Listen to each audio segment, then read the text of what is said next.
माझं असं मत आहे की पैशाचा तो वापर होतोयच. पण काही नगरसेवक फोन करून म्हणतात की कमी पैसे द्यायलेत बाबा. त्यांना जास्त नगरसेवकांना अपेक्षा आहे. म्हणलं अशानं लोकशाही कशी जिवंत राहणार? आम्हाला विचारलं बाबा तुमचं काय? तर आमच्या तर अस्तित्वाची लढाई, आमचा संघर्षाची लढाई आमची. आम्हाला लोकशाहीचं अस्तित्व टिकवण्यासाठी ही निवडणूक आम्ही लढवत आहोत.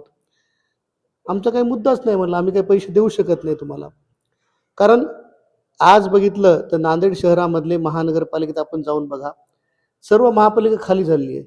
सगळे नगरसेवक मागील 4 दिवसापासून गायब गोव्याला आहेत, कुठं गुवाहाटीला आहेत, कुठं तिरुपतीला आहेत, कोणी अमुक ठिकाणीच आहे, तमुक ठिकाणीच आहे, कोणी कोकणात आहे. तर ही म्हणजे लोकशाहीची हार वाटते मला, की त्यांना एवढी काय भीती आहे, की प्रस्थापितांना, की त्यांची महानगरपालिकेत सत्ता आहे, बऱ्याच नगरपरिषदेमध्ये त्यांची सत्ता आहे. दुसरं त्यांची राज्यात सत्ता आहे, केंद्रात सत्ता आहे, तरी त्यांना म्हणजे एवढ्या बलशाली, एवढ्या मोठ्या माणसांना सुद्धा जर आपले मतदारावर विश्वास नसेल आणि ते आपले मतदार बाहेर कुठेतरी म्हणजे त्याला पोलीस घेत असतील, त्यांना पैशाचं आमिष दाखवून त्यांना किडनॅप करत असतील, तर ही काय लोकशाहीची म्हणजे मातीत घालणारी लोकशाही आहे, असं मला वाटतं. म्हणजे जे नगरसेवक आहेत त्यांची पळवापळी होत असल्याचं बोललं जातंय. म्हणजे हे याच्यामध्ये सत्यता आहे नक्कीच. सत्यता आहे. त्यांना ओलीस धरल्या जाते, त्यांना पैशाचं आमिष दिलं जाते आणि सहलीला पाठवतोय. मागचं तुम्ही निवडणूक म्हणजे आचारसंहितेचा भंग होतोय.